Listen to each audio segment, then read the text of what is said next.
कुछ लोग हिंदू धर्म को मानते हैं, कुछ लोग सिख धर्म को मानते हैं, कुछ इस्लाम को मानते हैं।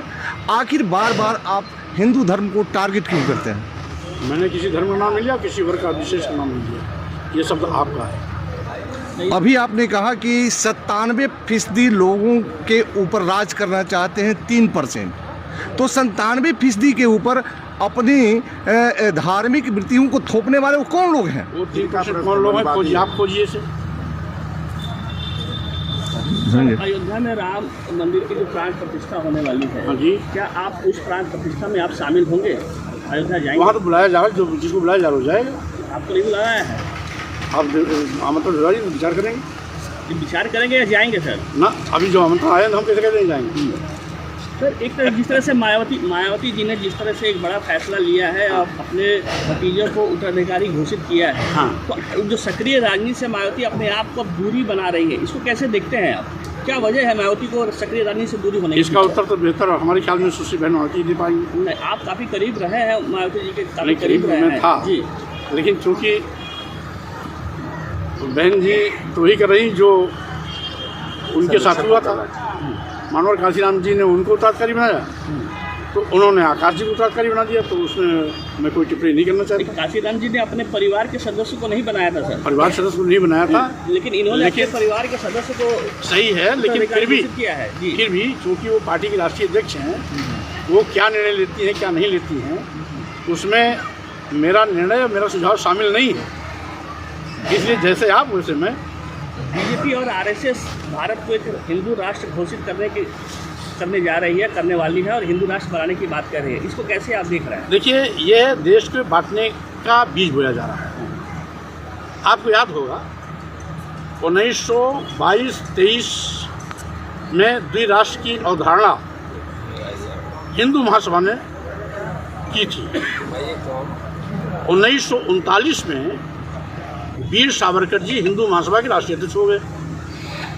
1939 से लेकर 42 तक द्विराष्ट्र की अवधारणा बड़ी तेजी से पकड़ी। 2-4 साल बाद देश आज़ाद हुआ, 47 का समय आया, तो उसमें हिंदू महासभा ने इतना दबाव बनाया कि हिंदुस्तान, भारत और पाकिस्तान का बंटवारा हो गया।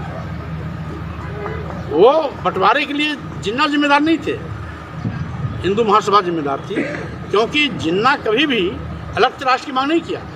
ये तो मजबूरी की परिस्थिति हिंदू महासभा ने पैदा की, जिसके नाते उनको पाकिस्तान में जाना पड़ा और पाकिस्तान लेना पड़ा। आप पक्षधर हैं क्या? हिंदू राष्ट्र घोषित करने के पक्षधर हैं? देखिए, भारत एक संप्रभु राष्ट्र है।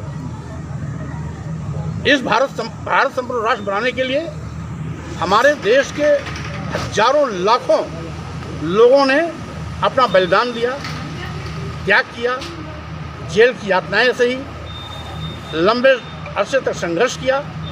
राष्ट्रपिता महात्मा गांधी, सुभाष चंद्र बोस के नेतृत्व में एक लंबा आंदोलन चला, तब जाकर के इस अवसर आया है।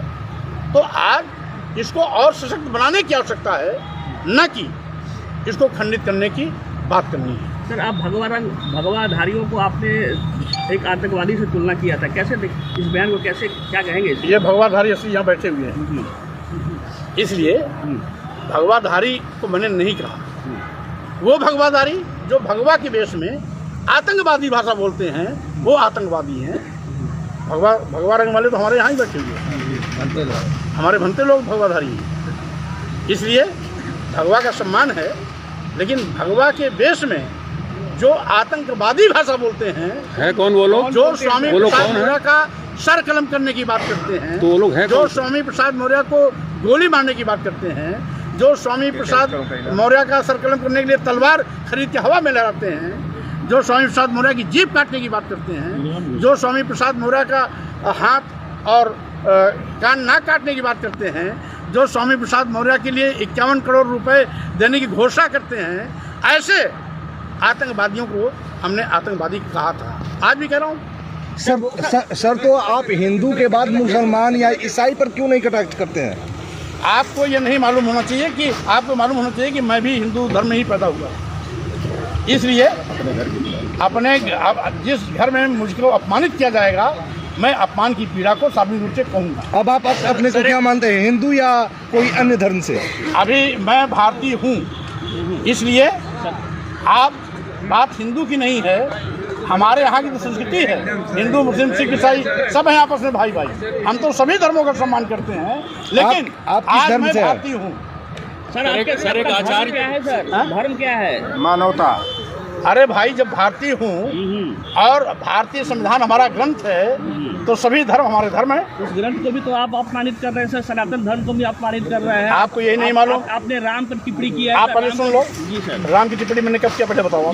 अभी आपने कहा है कि विदेशों में केवल बुद्ध की बात होती है, विदेशी आते हैं तो बुद्ध की बात आती है। ये राम की धरती पर बुद्ध बाद में आए कि राम बाद में आए? आप ये मोदी जी से पूछिए। मोदी जी अमेरिका में भाषण दे के आए हैं। मन से आप बोल रहे हैं सर? ये राम की धरती है या बुद्ध की धरती है? पूछिए ना, मोदी जी वहाँ अमेरिका में बोल के आए हैं कि मैं भारत भूमि से आया हूँ जहाँ बुद्ध है, मैं बुद्ध की भारत भूमि से आया हूँ जहाँ बुद्ध है वहाँ युद्ध नहीं। तो जाके मोदी जी से पूछिए।